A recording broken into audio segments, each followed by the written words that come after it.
Jim Clark's certainly the best racing driver I ever raced against. I think he may be only headed by Fangio. He was that good. Jim was terrific.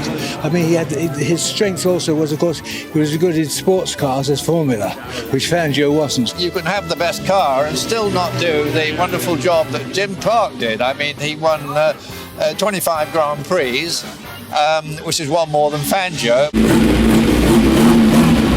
He came actually just as I went out. Yes. And I could see, I said to Rob Walker, I'm not going to be able to beat this bloke with last year's car, so I've got to have one this year.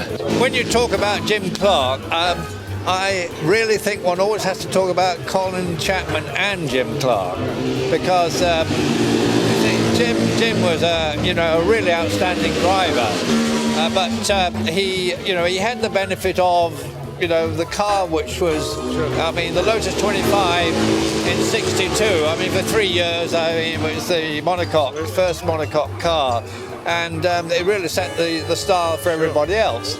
So that I don't think one can separate the two. I've been lucky enough to drive the Lotus 25 and the 38 now, and especially the 38 is so special because it hasn't run much at all in its whole life, and to have driven it in Indianapolis and to have driven it here at Goodwood is very cool.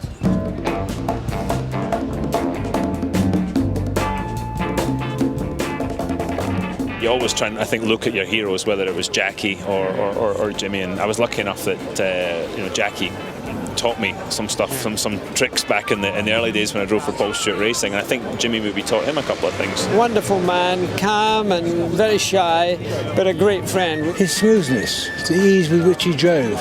He never seemed to get upset, and he just got in the car, did as well as anybody could possibly do, and mostly won.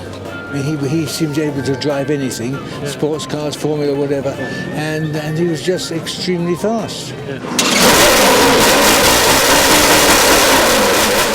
And it was one of the greatest losses when Jimmy died, not just for me and his family, but for the whole world, because he was the best.